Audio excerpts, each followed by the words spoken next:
Yo, what's going on, Dragon Ballers? Welcome back to another video. We're here with another dev team column article from the Bandai team themselves, going over their SS4 Bardock build out of the anniversary box. It's also centered around the SS4 Vermilion Sands SCR, which I was actually lucky enough to win a copy of at the recent SCR reveals. That was such an awesome thing to be a part of. But yes, we will go over this article today, guys. Basically, we'll see what Bandai is doing with their build, where their head's at. It's always cool to see where the creators of the games are at in terms of like deck building and card design and evaluating different cards, stuff like that. But I'll also give my critiques on how I would improve this deck for those of you guys that want to play this a bit more competitively. So if you're new here, make sure to subscribe, hit that bell so you never miss a video. And if you guys want to help support the channel, many ways to do so down in the description. But if you want to buy any of the cards you see in today's video to build this deck, or any trading card game cards for that matter, use my link in the description to TCG Player. It really does help out.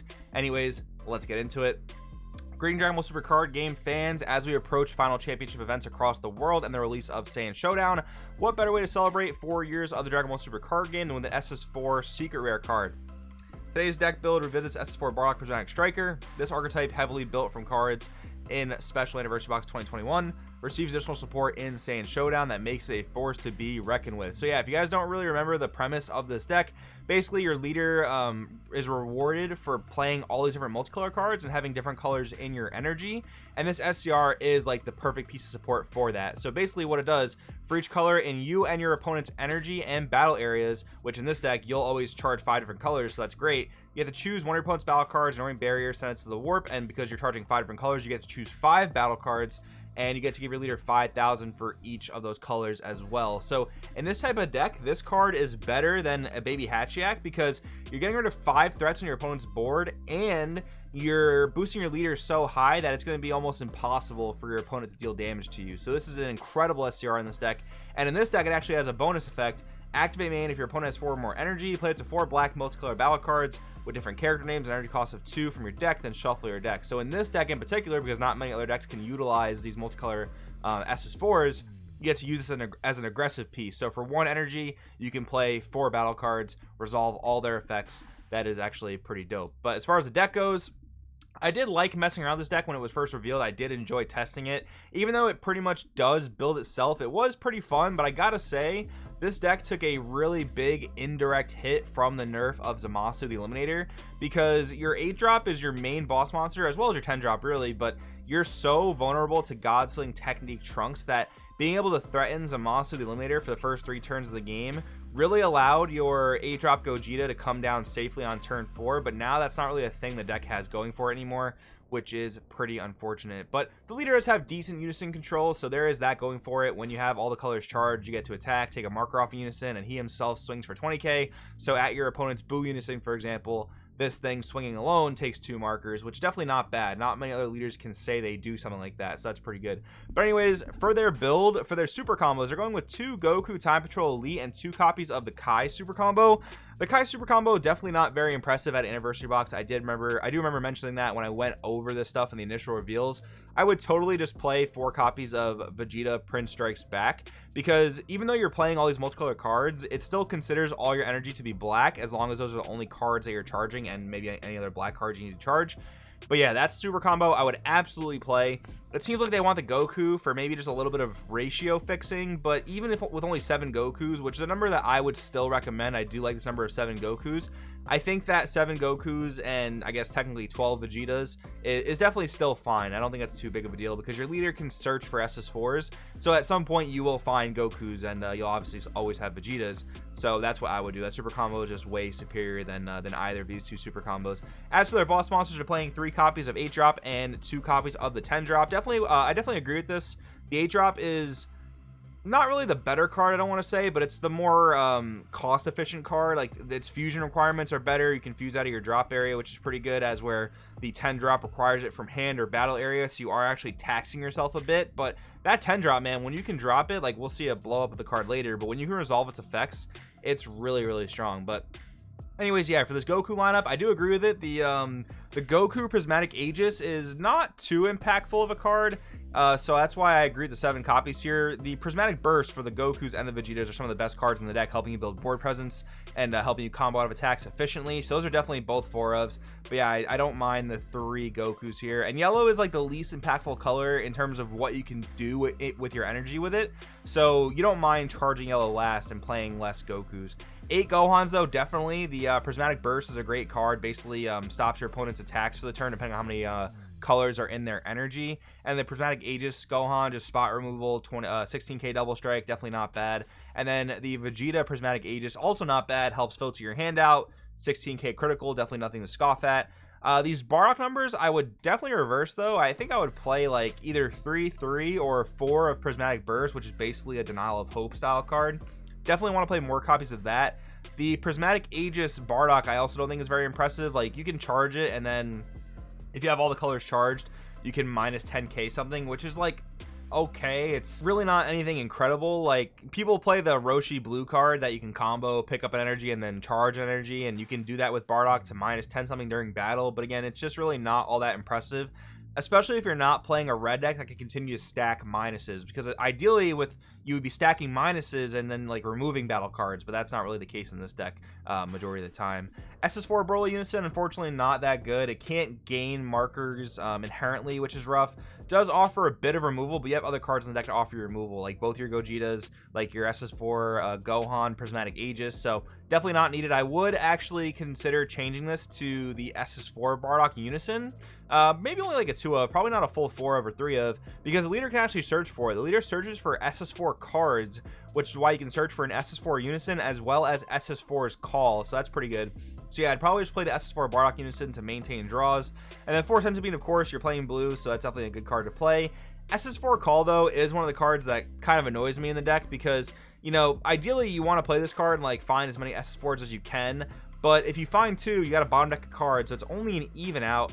And I don't like this card because it removes room for tech options. Like I said before, back in the day, Zamasu the Eliminator was a great tech card in this deck.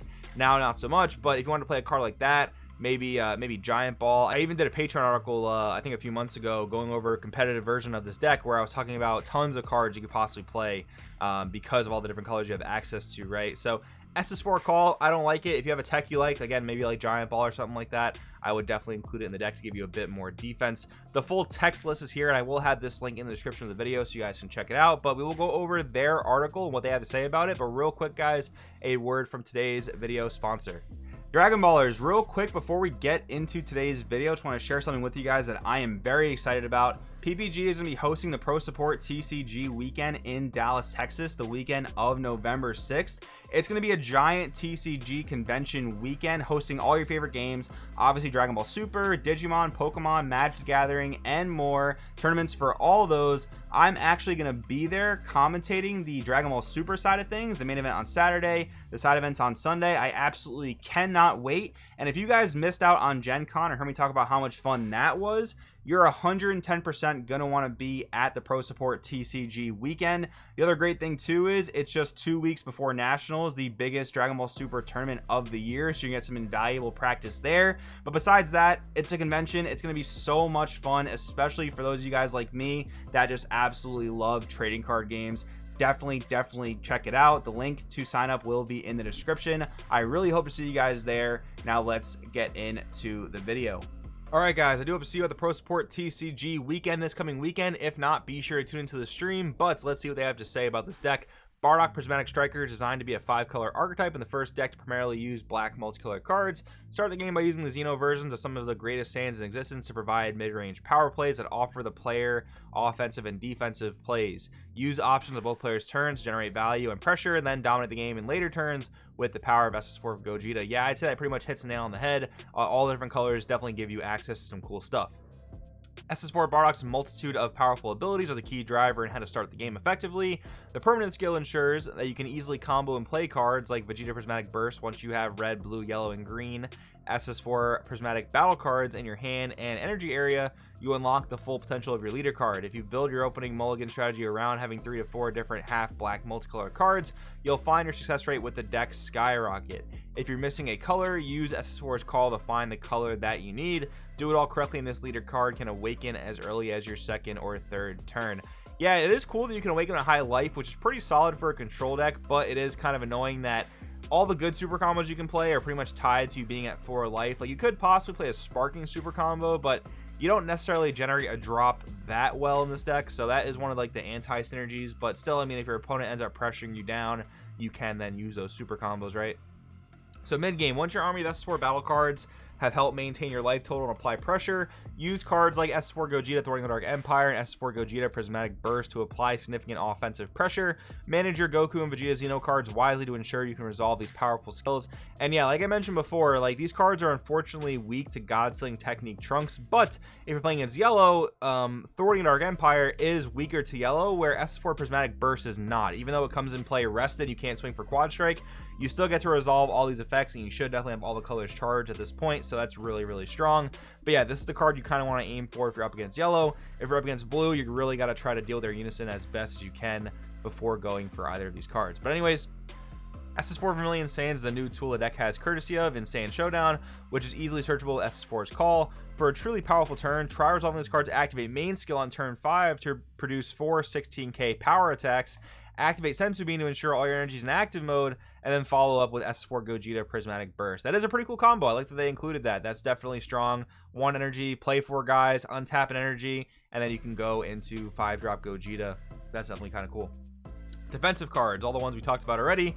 If your opponent does happen to have answers, your leader skill should allow to keep an energy open on your opponent's turn, enabling your defensive options even after using all of your energy offensively. That is true too. I did forget to mention that the leader does allow to go into your opponent's turn with an energy restanding, so that is really good.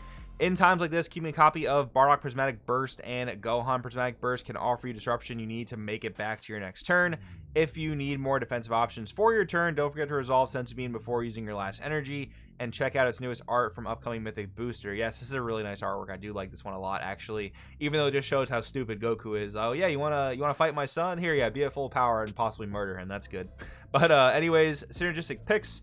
Once you've successfully got all 4 non-black colors in your energy and your leader is at maximum strength, cards like Gohan Prismatic Aegis are going to be great at applying pressure. So make it as easy as possible. Try playing SS4 Goku Prismatic Burst on your opponent's turn while you have 2 energy. Then on your 3rd turn, use the activate main skill to cause havoc to your opponent's unison cards and battle cards before coming in with a potent double strike. Yeah, that's the main play. You want to combo with the Goku and Vegeta Prismatic Burst during your opponent's turn to, you know, block damage or protect a battle card, whatever.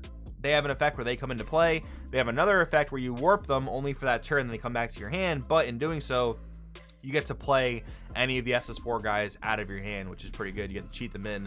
Instead of paying 2 for them, you get to pay just 1 for them, which is nice. In closing, Saiyan Showdown Special Anniversary Box 2021 and the main upcoming events are just some of the ways we're excited to celebrate the Dragon Ball Super card game with you all. We thank you for your continued support throughout the years. Let us know what you think of this deck profile and expect a few more coming soon. Yeah, so I mean, overall, pretty cool. I definitely like the explanations here. Sometimes in the past, they've had more wonky explanations that didn't really make sense, but this was all pretty sound to me. But yeah, I already mentioned the things I would change about this list. Let me know in the comments below if you're looking forward to playing this deck, and I'll see you guys next time.